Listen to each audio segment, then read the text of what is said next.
je rappelle bien que pour moi, dans ma vision du monde, il y a les forces anti-mammoniques qui sont l'Union, l'Alliance des catholiques et des musulmans authentiques. Et il suffit de visiter le Qatar pour savoir que ce n'est pas une terre d'islam, c'est un supermarché et une base américaine. Nos ennemis profitent de la corruption des dirigeants de ces pays pour mettre de l'huile sur le feu.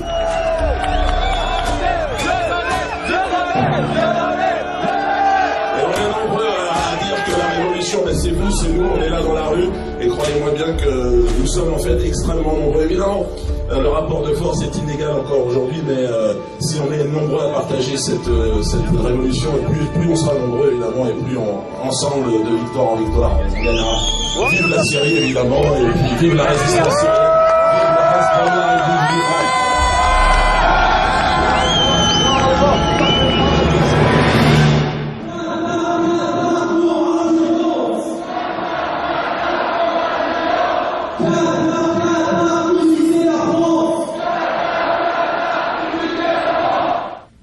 Le Qatar, déjà, n'est pas un pays. Le Qatar n'existe pas. Il faut déjà le savoir. Ce qui est incroyable, c'est que dans la Ligue arabe, on met des pays comme l'Égypte, qui ont une existence millénaire et qui représentent des millions de gens. On met le Maroc, qui est un pays à très longue histoire. Voilà. On met l'Iran, un pays plurimillénaire. Et puis on met, comme donneur de leçons, au milieu, comme c'était la même chose, le Qatar. Le Qatar est une petite bande de Bédouins à qui, comment dirais-je, les puissances américano-mammoniques ont donné le droit de baiser des putes et de s'acheter des Rolls en or, à condition qu'ils laissent, comment dirais-je, l'armée américaine contrôler la région. Donc le Qatar est une poignée de Bédouins soumis à l'Empire et une base américaine. Donc le Qatar n'existe pas. Voilà. Et n'incarne pas plus l'arabité que l'islam. Et ce qui est scandaleux aujourd'hui, c'est que c'est eux qui donnent les ordres à la Ligue arabe. Ce qui veut bien dire que la Ligue arabe n'existe pas. C'est aussi une fumisterie quand on voit comment la Ligue arabe s'est comportée par rapport à la Syrie. Voilà. Donc, effectivement, le Qatar fait un très sale boulot. Et malheureusement, le Qatar est très positionné en France parce qu'avec ses milliards de pétrodollars, là, et tapinant pour l'Amérique, parce que si c'est tapiner pour l'Amérique, ils disparaissent du jour au lendemain. Ça serait beaucoup plus vertigineux et rapide que Saddam Hussein. Et ben, ils font un sale boulot qui est de mettre beaucoup d'argent en France pour faire un sale travail, qui est notamment d'ailleurs d'aller acheter en banlieue des jeunes en déshérence à cause du mensonge du pacte républicain. Il y a une réalité du mensonge de la gauche socialiste, du mensonge du regroupement familial. Effectivement, il y a eu un mensonge. Donc effectivement, ils vont là-bas avec de l'argent, mais ils vont pas là-bas pour aider des élites musulmanes françaises à s'élever en France. Ils vont essayer de faire de la subversion, de la corruption, dans l'intérêt de l'Empire, pour aider à achever la destruction et la soumission de la France par l'importation du conflit de civilisation et la guerre civile sur une ligne ethno-confessionnelle. Donc le Qatar fait un sale boulot en France. Ce qui est très inquiétant, c'est qu'ils mettent beaucoup d'argent, donc ils font beaucoup de corruption au niveau des élites et au niveau des banlieues. Et nous, c'est pour ça que nous avons organisé la manif. Voilà, les Qataris sont pour nous des gens dont nous devons nous méfier, et nous essayons d'alerter les jeunes de banlieues fragilisés aux sirènes de la séduction par l'argent du Qatar. Il ne sortira rien de bon de tout ça pour eux et pour la France, c'est une évidence. Et il suffit à la limite de voir ce que c'est que le Qatar, d'y aller pour voir que c'est infernal. C'est-à-dire que là, voilà, on est dans un pays infernal, au sens effectivement, comme le dit Cheikh Imran Hossein, d'un monde régi par Satan. C'est-à-dire une poignée de milliardaires avec une constitution où les gens qui travaillent n'ont aucun droit, des gens réduits pratiquement à l'esclavage, avec souvent des immigrés, des touristes cosmopolites venant faire du shopping dans des énormes centres commerciaux avec des tours. Enfin, le Qatar est anti-civilisationnel. C'est de la merde. Et ce genre normalement de pays ont vocation, si notamment d'ailleurs nous retrouvions le sens du sacré, de l'équilibre, et je dirais même de la cohérence cosmique, ce sont des anti-pays et des non-pays qui normalement doivent disparaître. C'est-à-dire, je le dis bien même, si je voulais m'appuyer sur l'islam, si normalement le règne de Dieu revient sur terre, le Qatar doit s'embraser immédiatement et disparaître. C'est une émanation satanique et c'est un anti-pays. Donc je le redis, le Qatar n'existe pas. Voilà. Et donc on n'a rien à faire avec des gens qui en réalité n'existent pas, hein, voilà, qui n'existent que parce que Satan les instrumentalise et les anime, hein, voilà, Satan et Mammon, voilà, hein, c'est clair. Donc nous nous opposons, nous, tout en tendant la main aux musulmans en France, aux ingérences du Qatar en France, et nous le disons clairement, comme nous nous opposons effectivement aux ingérences de l'Arabie Saoudite, et nous disons bien que le Qatar et l'Arabie Saoudite incarnent ce que j'ai bien écrit dans mon livre Comprendre l'Empire, ce qu'on appelle l'islamo-sionisme, hein, qui est un mot qui résonne fort, et qu'effectivement cet islamo-sionisme aujourd'hui essaye de prendre le contrôle des islamos, ce que j'appelle les islamo-racailles, hein, parce que c'est comme ça que ça s'appelle, hein, voilà, c'est pas un blasphème, voilà, et que cette jonction islamo-sioniste des pétrodollars essayant de manipuler les islamo-racailles est un très mauvais coup, comment dirais-je, pour la France et aussi pour les Français musulmans. Personne ne va gagner là-dedans, hein, et qu'il faut donc, une fois de plus, je le dis, égalité, réconciliation, que nous nous serrions les coudes tous ensemble pour empêcher ces satanistes de venir ajouter encore de la division, semer du chaos et de la division, de la manipulation, au service finalement, effectivement, des sionistes. Voilà, oui, parce que c'est qui a intérêt à ça, en dernière instance? L'empire américano-sioniste et les sionistes en France, qui ont intérêt effectivement à ce que l'image du musulman hostile et haineux prédomine, que le français l'identifie comme l'ennemi numéro un, et que la colère française due à l'usure de Wall Street, hein, cette colère légitime se tourne contre les musulmans à cause du sale boulot que font les Qataris, voilà, et qui font ce sale boulot parce qu'ils sont entre guillemets payés pour ça, et on les laisse exister pour ça, et qui s'ils ne faisaient plus ça et qu'ils devenaient de pieux musulmans ou des gens intègres, ils seraient rayés instantanément de la carte de l'histoire par leur mandant, et que de toute façon, voilà, je veux dire, s'ils se comportent bien, ils disparaissent, s'ils se comportent mal, ils méritent de disparaître. C'est-à-dire qu'en dernière instance, ils n'ont pas d'existence. Hein, voilà, c'est sans avenir tout ça. Voilà, c'est sans avenir. Hein, voilà, sauf effectivement dans un monde dirigé par Satan. C'est clair et net. Voilà. Et nous avons organisé la manifestation pour le dire. Et ce n'est pas, comment dirais-je, un commentaire sur l'islam. Hein.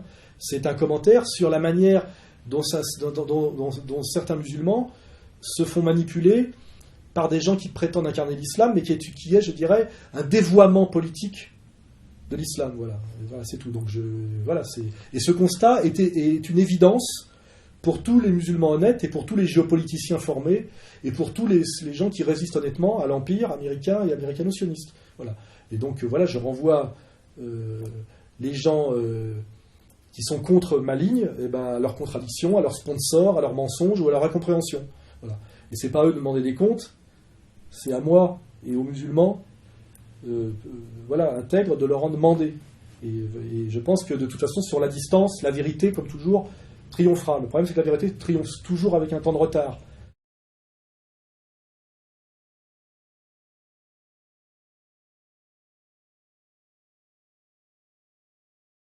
Quand je suis allé en Syrie voir ce qui s'y passait, où je suis resté quelques jours, mais j'ai des liens suffisamment profonds avec la Syrie depuis suffisamment longtemps, je réponds s'il y a des critiques, pour pouvoir comprendre ce qui se passe en Syrie, même en y restant 3 jours. Parce qu'en fait, je suis en contact permanent avec des gens qui vivent en Syrie, à plusieurs endroits, de plusieurs origines sociales, de plusieurs confessions, ce qui me permet de faire une synthèse. J'y suis allé pour valider, mais c'est pas les 3 jours que j'y ai passé, où j'ai découvert de but en blanc et ex nihilo la situation syrienne. J'ai une certaine culture et une certaine pratique de tout ça qui remonte à des années.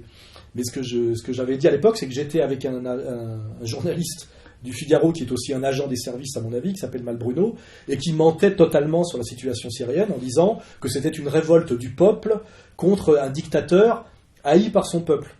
Et aujourd'hui, je vois que Malbruno, qu'on avait pas mal taclé d'ailleurs, à juste titre, est exactement sur la ligne que je disais dès le départ. C'est-à-dire qu'il y avait un désir, on va dire, de démocratisation du régime syrien, incarné par certaines classes moyennes, certains étudiants, certaines moyennes bourgeoisies, une opposition sunnite qui a toujours existé, qui correspond à des régions précises, à Homs, etc.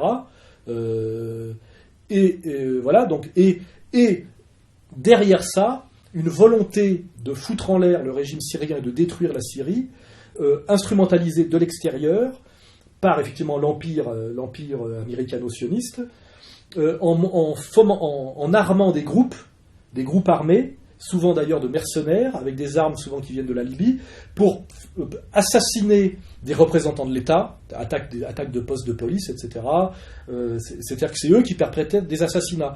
Et que ces actions avaient fait que les gens qui manifestaient au départ pour la démocratisation du régime syrien, se rendant compte de la manipulation étrangère et du danger de casser un pays et un consensus qui fonctionne pas mal, se sont regroupés autour de leur président, qu'ils estiment parfaitement légitime pour incarner le consensus national, et ont bien compris le danger de continuer à contester alors que ça risquait de tout foutre en l'air, et ils ont bien fait le distinguo entre les attaques extérieures militaires impérialistes et des contestations pacifiques de type débat interne d'un pays finalement relativement démocratique avec des manifs de rue. Voilà. Et aujourd'hui, Malbruno, et d'ailleurs les médias occidentaux, admettent, alors ils ont inventé la théorie ils appellent ça du déserteur, mais ils admettent bien que ce ne sont pas des manifestants désarmés qui se font tirer dessus par des militaires à la solde de l'État, mais que ce sont bien des groupes armés qui tentent de renverser le régime par des attaques terroristes en tuant des gens. Et qu'en fait, dans le nombre de morts qu'on comptabilise, il aurait été beaucoup plus de morts, sont des morts, des citoyens syriens et des fonctionnaires syriens, puisque d'ailleurs dans les fonctionnaires, il y a des militaires, puisque c'est un État nationaliste et socialiste.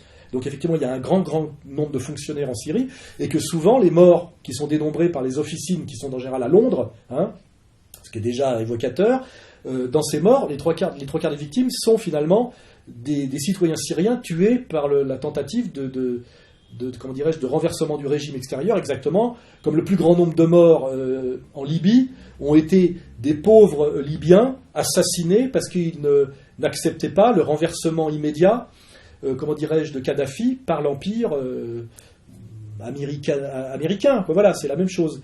Voilà. Et Malbruno, aujourd'hui, dit exactement la même chose que moi. Donc il a mis, finalement, quelques temps à finalement admettre quelque chose que nous disions dès le départ et qui est la situation réelle. Voilà. Et malheureusement, pour prolonger cette analyse, on voit qu'aujourd'hui, qu'il y a une tentative de faire tomber le régime syrien pour soumettre ce pays non aligné à la mise au pas par le nouvel ordre mondial, et que ceux qui font le sale boulot sont les frères musulmans, c'est-à-dire une catégorie de sunnites qui ont passé un accord avec les Américains, exactement comme d'ailleurs en Égypte et en Tunisie. Et le sale boulot est fait aussi malheureusement par les Turcs. Voilà. Donc les Turcs, effectivement, qui sont membres de l'OTAN. Voilà. Donc on a ce pauvre pays syrien qui est un pays résistant au nouvel ordre mondial, et c'est pour ça que je le respecte, malgré ses défauts, ses pesanteurs, etc. Que l'Empire essaie de mettre à bas en se servant des frères musulmans et de la Turquie, avec aussi un petit rôle de la Jordanie, etc. C'est la situation objective. Et on voit donc aujourd'hui que cette confrérie des frères musulmans, qui ont toujours été des anti-panarabistes et qui, eux, sont des islamo-mondialistes, effectivement, aujourd'hui, ont un pacte avec l'empire mondialiste américano-mammonico-sioniste, et que c'est ce que j'ai appelé dans ma dernière vidéo, le virage des néoconservateurs, le virage qu'on appelle du libéralisme libertaire au libéralisme autoritaire, et que c'est le sociétal à l'islam et le macroéconomique au mondialisme bancaire, et que ce deal a été passé, et que de ce point de vue-là, effectivement, dans quel camp sont globalement les frères musulmans, voilà, et cette question, je peux la poser à Tariq Ramadan. Et finalement, quel est son rôle en France? Pourquoi il est l'interlocuteur privilégié des médias sionistes, qui est un pléonasme en France, qui est médiation sioniste, alors qu'il n'est pas français? Voilà, pourquoi finalement il a été choisi? Quel rôle il joue? Et j'invite, moi, les gens et les musulmans à se poser cette question dans un contexte français, parce que moi, je rappelle que je suis un patriote français, et je suis dans la mystique du nationalisme français. Je suis un barétien. Je suis un nationaliste mystique. Voilà. Je suis un nationaliste intégral. Voilà. Et que ma vision des choses et du monde est du point de vue français. Je le dis, je le répète depuis le début. Il n'y a pas de malhonnêteté chez moi. Voilà. C'est-à-dire que je fais passer la France avant tout. Évidemment. Voilà. Et de ce point de vue-là, je passe des alliances, je tends des mains et je demande des comptes à des gens en fonction de ce logiciel, de ce présupposé qui est que la France est ma mère, et que je suis un Français, et que je crois, comment dirais-je, au destin, je dirais, quasi mystique de la France. Hein, et que mon héros, si je remonte au plus loin, et là je rejoins les excellentes conférences de Asselineau, qui en tant que candidat à la présidentielle est à peu près l'équivalent de la chèvre de Dieudonné. Ça se vérifiera quand à un moment donné, on rentrera dans le sérieux de la politique. C'est pour ceux qui me répondent pourquoi vous ne préférez pas Asselineau à Marine Le Pen. Je dis parce qu'on parle de candidat à la présidence politique. Donc voilà, il ne sera pas candidat. Si vous ne vous en rendez pas compte, c'est que vous êtes des imbéciles et que vous n'avez aucune culture politique. Et si Asselineau vous fait croire qu'il sera candidat, c'est que c'est un imbécile ou qu'il vous ment. Voilà. Donc Asselineau ne sera pas candidat, c'est la chèvre de Dieudonné, c'est du même niveau. Ça peut être rigolo, mais Asselineau n'est pas drôle. Par contre, il est excellent dans ses conférences sur la France et sur ce que c'est que la France. Et c'est pas, comment dirais-je, le bouquin de Zemmour, hein, qui prétend que la France c'est l'Empire, ce qui est une connerie intégrale. La France c'est l'anti-empire éternel. Hein, voilà. Le refus de l'Empire, l'insoumission à l'Empire. Et de ce point de vue-là, le premier auquel je vais me référer, parce que j'en parle maintenant, c'est Vercingétorix. Voilà. Mon patron à moi, c'est Vercingétorix. D'accord ? Voilà. Et c'est en pensant à Vercingétorix que je peux tendre la main à certains musulmans et la refuser à d'autres. Voilà, c'est clair. Donc il n'y a pas de mensonge chez moi. Voilà. Et c'est en pensant à Vercingétorix que j'espère que Marine Le Pen va chasser Sarkozy du deuxième tour de la présidentielle et être face à François Hollande.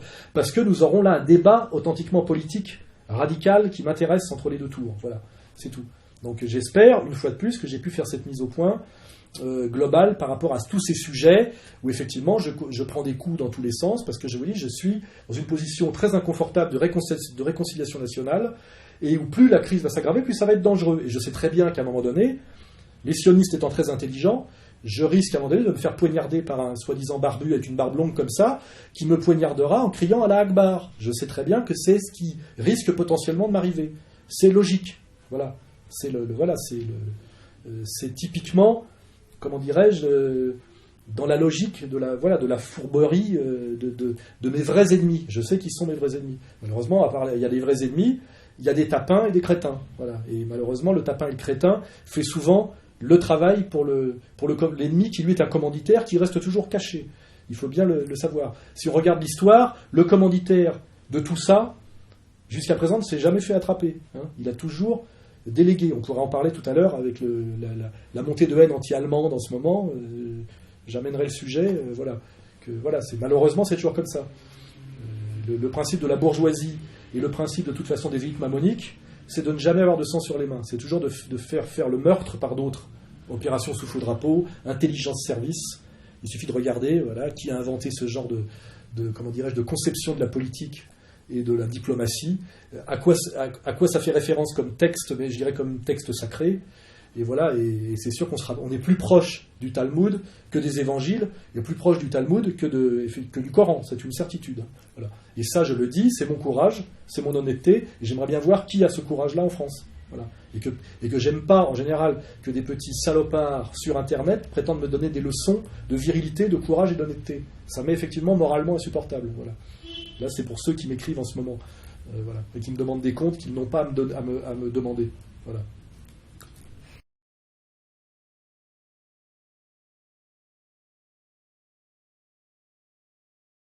Pourquoi l'Empire veut à tout prix mettre un pied en Syrie, prendre le contrôle physique de la Syrie en s'appuyant sur les frères musulmans et sur comment dirais-je, la Turquie? C'est parce que l'Empire américain est en train de plier bagage de l'Irak, c'est-à-dire qu'ils ne peuvent plus rester en Irak, ils sont obligés de partir, et ils n'ont pas seulement perdu l'Irak, on va le voir de plus en plus, ils n'ont pas le contrôle de l'Afghanistan, et ils sont en train de perdre le Pakistan, qui est sans doute le plus grave. C'est-à-dire que ça fait un énorme glacis qui, comme par hasard, correspond à la charnière eurasiatique. Et là, ceux qui ont fait de la géopolitique savent que qui tient la charnière eurasiatique tient le monde. Ils sont en train de perdre la charnière eurasiatique. Et donc, il faut qu'ils opèrent un glissement. Et ce glissement leur oblige à être bien avec les Turcs et les Turcs bien avec eux, et de trouver une position de repli. Cette position de repli est entre autres la Syrie. Hein, voilà. Et ils ont un besoin urgent de se repositionner vite quelque part dans cette région-là, car effectivement, le Pakistan, vous le vérifierez demain, est en train de leur échapper totalement. Et le Pakistan, c'est le pays islamique qui a la bombe atomique. Eux l'ont déjà. Hein. Il y a un crétin qui m'avait dit que ça n'avait rien à voir avec la question iranienne. Oui, ça a à voir aussi. C'est-à-dire que l'Iran peut-être essaie d'avoir la bombe, on n'en sait rien, mais le Pakistan, lui, l'a déjà. Et il faudrait peut-être regarder la carte. Le Pakistan a une frontière commune avec l'Iran. Enfin, je veux dire, tout ça, c'est la même région. Et c'est là que se joue, comment dirais-je, cette guerre, en fait, qui est la guerre la plus cachée, qui est la guerre de l'Empire américain avec ceux qui lui résistent, qui sont les Russes, et d'une autre façon, les Chinois. Voilà. Il faut que les Américains gardent le contrôle de cette charnière eurasiatique, des environnements de la Caspienne. Afghanistan, c'est cuit, Pakistan, c'est cuit, Irak, c'est cuit. Vite, se repositionner. Donc, effectivement, contrôle du Maghreb, Égypte, Tunisie, etc. Bon, Israël, effectivement, qui est là pour tenir la baraque. Nuire par tous les moyens à l'Iran. Prendre le contrôle de la Syrie, ça fait partie d'une urgence pour eux. Voilà. Le reste, les droits de l'homme, tout ça, c'est de l'escroquerie. Voilà, c'est ça. Et il ne faut pas oublier qu'en plus, les apprentis sorciers néoconservateurs, pour détruire Saddam Hussein, qui était quand même un sunnite, qui régnait sur une majorité de chiites. En fait, par leur maladresse et leur balourdise à l'américaine, ils ont favorisé une expansion de l'influence chiito-iranienne sur la région. Et ils en sont très embêtés. Et n'oubliez pas que les dirigeants, comment dirais-je, de la Syrie sont aussi, d'ailleurs à l'inverse de ce qu'était d'ailleurs l'Irak, pour vous dire comme le monde arabe est complexe et compliqué, c'est qu'en Irak c'était une minorité sunnite à travers le bassisme irakien qui régnait sur une majorité chiite, et dans le bassisme syrien c'est l'inverse, c'est une minorité d'une branche du chiisme qui s'appelle la minorité alaouite qui règne sur une majorité sunnite. C'est pour ça que ce sont des équilibres incroyablement fragiles et précaires, et que finalement il y a cette inquiétude des Américains d'avoir à la fois perdu toute une région qui leur est nécessaire, mais d'avoir par leur bricolage et leur destruction de Saddam Hussein favorisé l'influence et l'expansion chiito-iranienne. Et c'est sans doute d'ailleurs là aussi pourquoi ils font agir aussi fort en ce moment, comment dirais-je, le Qatar et l'Arabie Saoudite. Parce que tout ça, et c'est cette guerre aussi intra-musulmane très très complexe, dont je ne veux pas me mêler en tant que Français et en France, qui est cette guerre chiito-sunnite. Voilà. Et dont je ne veux surtout pas me mêler. Moi, je suis pro-iranien parce que l'Iran résiste à l'Empire, comme je suis pro-russe, mais je ne... Voilà, c'est en tant que Français qui a besoin qu'un contre-empire existe, parce que c'est absolument nécessaire, comment dirais-je, à notre survie, et à l'espoir de pouvoir s'émanciper de la mainmise de l'Empire américain sur la France à travers la trahison de toutes nos élites. Sarkozy, dont le fils va intégrer une école militaire américaine, c'est son fils, ne va pas être formé, comment dirais-je, à la Flèche ou à Saint-Cyr, mais il intègre West Point, je crois, ce qui veut dire le niveau de trahison de nos élites. Nous avons des américano-sionistes traîtres à la tête de l'État français. C'est une vieille tradition des élites traîtres qui remonte effectivement à la situation qui a amené Jeanne d'Arc, où la France, via les Bourguignons, trahissait entièrement le royaume de France pour les intérêts de l'Angleterre. La France a toujours été insoumise à l'Empire, et l'Empire a toujours essayé de reprendre le contrôle de la France, non pas par son peuple, mais par ses élites compradores et corrompues. C'est cette vieille histoire que Zemmour n'a pas compris, en mettant l'aigle au milieu du drapeau français. L'aigle n'est pas le symbole de la France, c'est le coq. L'aigle, c'est le symbole impérial, c'est le symbole du Saint-Empire romain germanique, c'est le symbole de l'Empire romain, c'est le symbole de l'Empire américain, c'est pas le symbole de la France, justement. Quand on met un aigle sur le drapeau français, on sort du logiciel français d'insoumission. La France étant bien le pays qui, de Vercingétorix, en passant par François Ier jusqu'à De Gaulle, a toujours été le pays qui résiste à tous les empires quels qu'ils soient, URSS et Amérique, c'était la troisième voie gaulienne et gaulliste, et qui est cette tradition française, et qui fait qu'aujourd'hui, effectivement, c'est la position d'égalité et réconciliation, et ça devrait être la position du Front National, parce que c'est la bonne position. Et malheureusement, c'est pas facile. Voilà, c'est comme tenir la barre d'un bateau dans une tempête qui s'aggrave de jour en jour.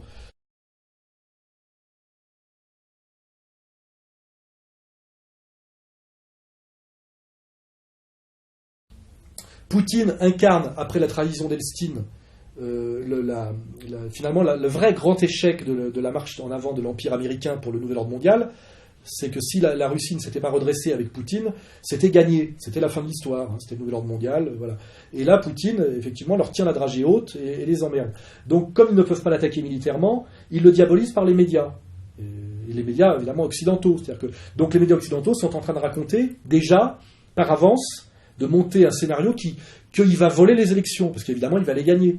Donc de dire qu'il les a volées, parce que finalement la grande puissance de l'empire américano-mamonico-sioniste, qui est la puissance du mensonge, il faut bien voir les deux valeurs comment dirais-je, de cette religion qu'on peut difficilement nommer, c'est le vol et le mensonge. Hein. Le vol et le mensonge. L'usure et la manipulation. Hein. Le mensonge, c'est écrit noir sur blanc dedans, hein. Il suffit d'aller voir. Ce qui est contraire aux valeurs de l'islam et du catholicisme. Hein.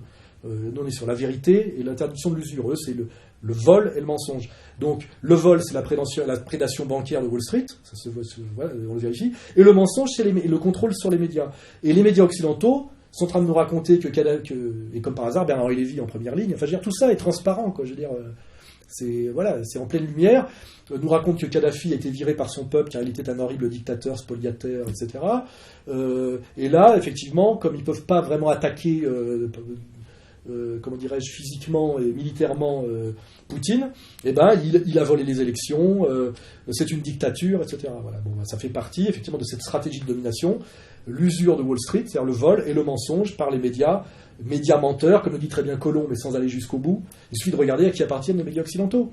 93% des médias appartiennent, voilà, etc. À qui appartient Libération, à qui appartient même les faux médias dissidents, comme Rue 89. Pourquoi ? Voilà. Qu'est-ce qui s'est passé depuis 30 ou 40 ans en France ? Comment le groupe Persan a été liquidé ? Pourquoi les marchands d'armes et d'autres sont venus prendre le contrôle des médias ? Voilà.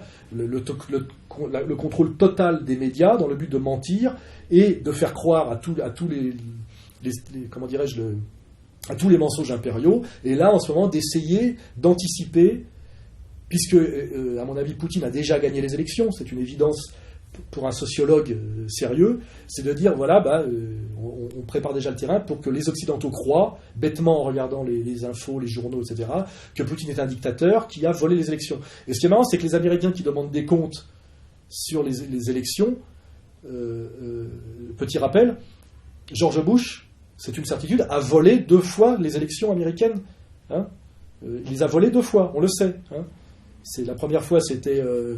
comment il s'appelle Al Gore qui avait été élu. Donc c'est les Américains qui donnent des leçons de démocratie, et là on est dans l'obscénité totale, je dirais, satanique, de cette inversion totale, hein, de cette inversion accusatoire, sont les plus illégitimes pour en parler, car effectivement la démocratie américaine est la démocratie la plus mensongère aujourd'hui du monde. Hein, voilà. Et on est dans ce... Voilà, pourquoi je parle de Satan, parce que le Satan, c'est ça.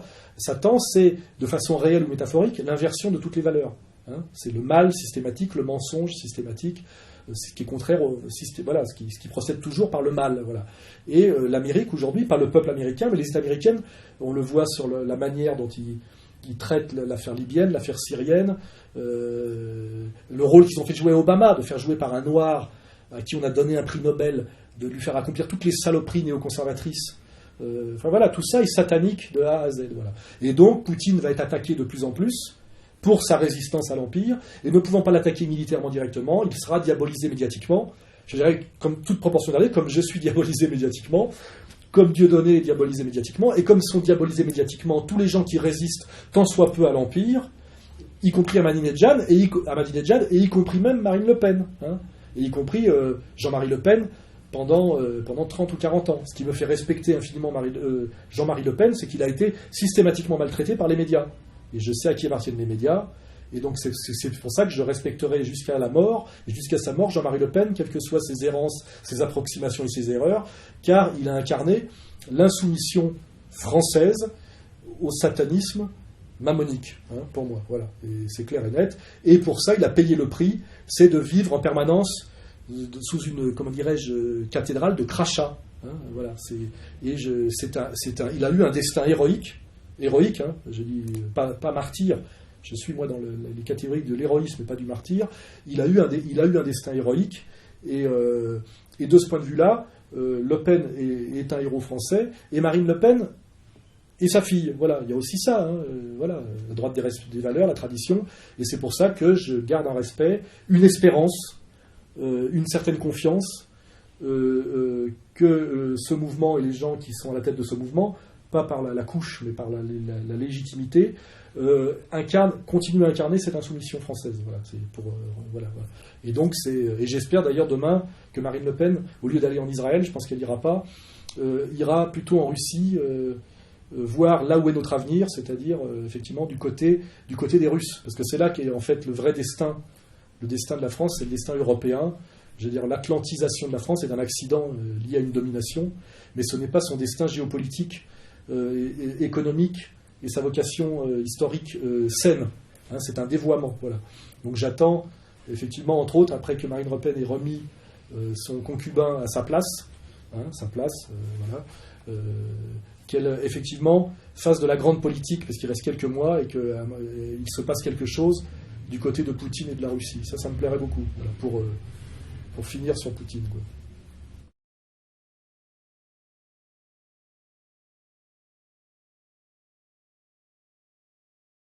Là, Chirac vient de prendre 2 ans de prison avec sursis.